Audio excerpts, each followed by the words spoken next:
8 reasons why nurses quit. Nurses all over the world are quitting their jobs.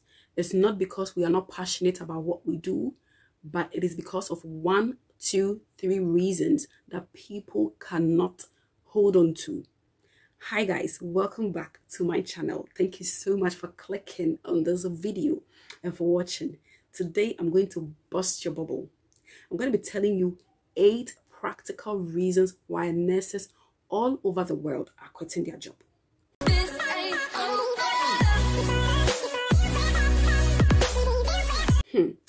You think you want to quit your job from wherever you are and come to the UK? I have never seen a country other than UK that nurses quit their jobs. Like, it is literally very easy for nurses to quit in this part of the world than it is in every other part of the world.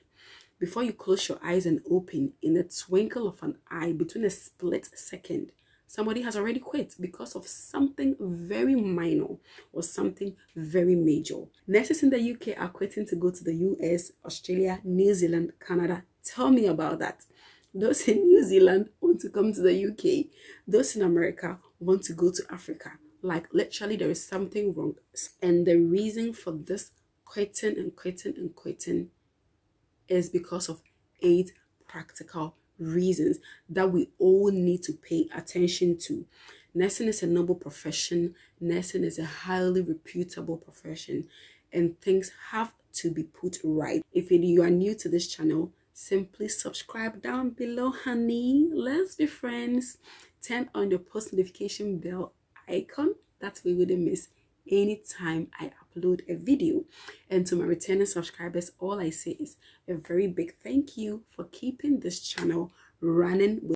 Okay, so first and foremost is staffing issue. Hey, tell me about that. You go to a care home and it is 1 nurse to over 40 residents, 2 nurses to over 50 residents. If you think the care home is too much, wait for it. You are in the NHS. If you are giving 6 to 10 patients in the NHS, you think it is beans. You think, oh, I can do it. 1 patient can literally consume the whole of your time. I have seen it before. I had 1 patient that was doing very poorly. We had to stand on this patient for 9 straight hours without break. Nobody to break. We had to call the anesthetist to come down. We had to call the doctors, the reg. Everybody literally had to come down. ITU was full, so there was no way this patient was going to be stepped up to ITU, though she was supposed to be in ITU. So we had to manage this patient on the ward, like a ward-based care. So staffing is one reason why everybody is quitting. I don't know, but the more people are coming into the profession, the more we are short-staffed, because people are going on retirement, people are calling off sick. People can legit call off sick, and it's not because they want to call off sick, but they are genuinely sick. This leads me to the second reason. If there is poor staffing or there are staffing issues, it leads to burnout. We are all burning out, like burning out. Here in the UK and most of the parts of the world, the shifts are really long. If I say really long, you are doing a 12-hour shift. Yeah. You are starting from 7 a.m. to 7 p.m. with 1 hour of break. Okay. And you are doing this for like 3-4 days in a week. Somebody will say, oh, 3-4 days, you have your extra 3 days to rest. You can sleep and do whatever you want. Sometimes you are so exhausted, you are knocked out, that your 3 days off, you will sleep. If you are not careful and you are not so self-motivated, you can sleep through your 3 days or your 4 days off. You are extremely tired. You are burned out. You don't know what to do. So nursing burning out is something that is really, really, really serious. And it's not everybody that can take this burnout. Some people, when it gets to their hair, they quit. Because maybe they have other alternatives. They are doing well in other aspects of life. Why should they really kill themselves? So once they get burned out up to a point, they call it a quit. The next thing is that nursing can be physically demanding, physically tiring, physically exhausting. You know, sometimes it's not like the workload is there, but some people are very demanding. Tell you the truth, I'm not throwing shade on anybody. There are some patients or some people that literally really need help. Others just call you to nag. They will just find every way possible, every way is a means to frustrate your life. They are not easy to please. There is nothing you can do to please such people. They will drain you. Tell me about the busy buzzers. They will press the buzzer every microsecond for things that are not supposed to be called for. And it makes nursing really tiring. It makes it really exhausting. Somebody will say, oh, but that is the reason why you're being paid, and that is the reason why you're being paid. We know that that is the reason why we are being paid, but certain things are really unnecessary. And we see them like every day happening. And it's not everybody that can take this. Some people can take it, others can't. So if they can't, they call it a quit.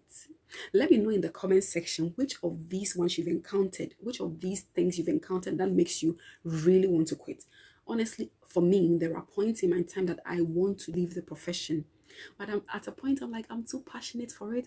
I care about my patient. There is the fun aspect of it. There is the good aspect of it. So I mostly concentrate on the good. And I leave the bad and the evil, because some of them, there is nothing you can do about it. The more you talk and complain, the more nothing is going to be done. The more you give yourself headache. So we leave it as it is and concentrate on the good ones. The next thing is the salary. I met a friend who was complaining of her salary in the care home. And I asked her, how much are you paid in the care home? She mentioned her salary, and it was twice what I was taking in the NHS. So imagine this. If she is complaining about her care home salary, which is twice mine NHS salary, what do you want me to say? What do you want me to say? And for those of our colleagues in Africa, like back home, it's even really mad. Because you look at your salary after tax deduction and there is nothing you can do with this money. So you work the rest of your life. You can't pay for a simple mortgage. You can't acquire a simple property. Yet you are working like an elephant and you are receiving an ant's salary. Yeah. So with what I have discovered, you have to work smart as well as working hard. Because if you're not careful, you're working hard. At the end of the day, you earn nothing. Because the salary sometimes is nothing to write home about. You pay your bills and that is it.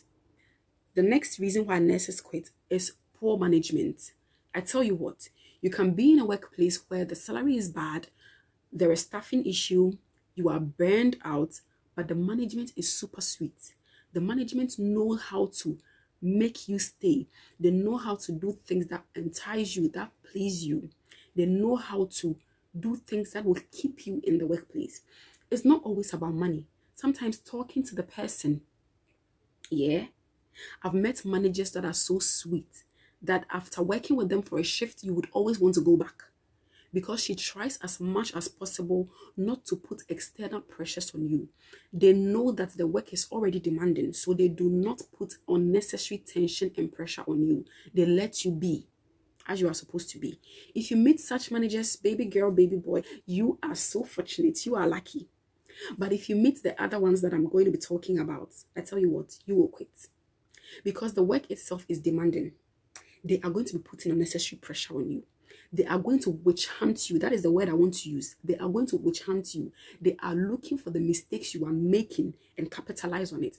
Instead of boosting your morale and, like telling you the positive things you have done. Though you have done wrong, they have to pinpoint your wrongs. But highlighting your successes instead of your wrongs. They will rather highlight your wrongs and make you look like miserable, make you feel worthless. And it's not everybody that's going to take this, especially in a country like this. If you frustrate me, I leave. So that is one reason why nurses quit. The next thing is toxic co-workers. Some of our colleagues we work with are truly toxic. I don't know if they are depressed already, they are unhappy with their lives or what. I don't understand. The drama around their life alone is on another level. They can frustrate you. They are the bosses of their own world. They behave bossy than the boss themselves. So when the manager is not there, even when the manager is there, in their mind, they are the managers. Though they are the same rank with you, they can be the same rank with you. The way they even talk to you, the way they approach you, giving you instructions. It makes you feel like they are the manager because you are all on the same level. Some are toxic. They will report you. They want favors or necessary favoritism or necessary attention. They are going the length of pulling you down. And it's not everybody that's going to take this. If you frustrate them, they quit. This is another reason why nurses quit our jobs. Rules, regulations, bureaucracy, policies, and procedures. I am not saying rules shouldn't be made. Honestly, rules make the work go on, and it makes sure that things are checked, people are being checked, and things are done right. But sometimes it is over and above. Sometimes it is just too much. Sometimes I feel like patient care is even compromised with paperwork. I've gone to places to work where you literally do paperwork more than the patient care. So you don't have time to talk to the patient. You don't have time to do anything with the patient because you have to write to cover your back. You have to do your documentation in your paperwork to cover your back. If you go and talk to the patient whilst you are supposed to do your documentation and paperwork and follow policies and procedures and something goes wrong, nobody's going to cover you. So you have to follow policies, procedures, do your paperwork before you go home. This makes patient care compromised. Sometimes the rules and regulations are mad. In this part of the world, I think it's a bit okay with rules and regulations because you see people tattooing themselves to work. They are piercing their ears multiple times. They have colored hair. Like this hair I'm wearing, I take it to work here. Back home in Ghana, I can't take this colored hair to work because the next thing I'll be in the DDNSS office to answer a query. So these are some of the reasons nurses are not given the liberty. I'm not saying we should be left to do what we want, but sometimes we are not kids. Sometimes people are matured. They are grown. They should be left at least be a bit flexible with each other so that the work environment is serene, is safe. Everybody can have peace of mind to work. The last but certainly not the least is lack of support for new nurses or lack of team morale or team spirit. In a work setting where everybody behaves like an individual, like an island on their own, it makes the work very difficult. You feel like, oh, I'm the one that spotted this mistake, and so I should be the hero.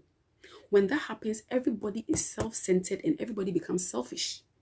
Because instead of collectively or corporately holding each other up, they are thinking about themselves. They want to be the first to spot this mistake and document it and escalate and fill the datex that we say that this. I have seen nurses that literally eat datex. If you don't know datex is like a safe reporting tool for nurses in the UK. Like for incidents, accidents, near misses, safeguarding issues and all that. They are just smelling your mistakes and datex you instead of concentrating on the better things. Other times also for the new grad nurses or for even overseas nurses, you have been a nurse all of your life from overseas. You move elsewhere and you're a total stranger and the people there do not support you. Some of your colleagues see you and they see you as a threat. They see you like you threaten them. Your existence and your being and your presence threatens them a lot. I don't know for what reason, but I have encountered quite a couple of people that feel very intimidated by new staff. They see new stuff and they are thrown off. They go off, they start acting up, make you feel uncomfortable. Somebody told me point blank in one unit that I went to, he told me that if you are a new nurse and you come here, we test your pulse. We test you to see if you can stay till we frustrate you. So why would you do that? I asked him, why would you do that? Deliberately frustrate somebody. He said it's just to test their pulse. It's just to see if they can actually survive or they will have their head above the waters. It's not fair. It is not fair on everybody. This is the reason why nurses are quitting. So we are asking ourselves, why is this person quitting? Why is that person quitting? And the funny thing is, the moment you show that you come up to say, I want to quit the job, everybody suddenly becomes nice to you. Everybody suddenly becomes so nice. They begin to do things that they were not originally doing with you. I have seen people who have written resignation letters to quit a job and suddenly they've been given pay rise. Their salaries have been increased. So why do you wait for me to come to the decision or to the point of quitting my job before you give me a pay rise? This is a question for another day. I hope you guys enjoyed this video. Feel free to comment in the comment section down below. Let me know which of these reasons you have thought of or it has made you contemplate on quitting your nursing job. Together we stand. Let's look out for each other. Let's be available for each other and build this profession to the point that we want to see it. And remember, don't do unto others what you don't want to be done to you. So if you don't want something to be done to you at work, don't do it to somebody. Let's all look after each other. Let's keep safe and enjoy our work environment. Until I see you in my next video, is bye for now. Adios.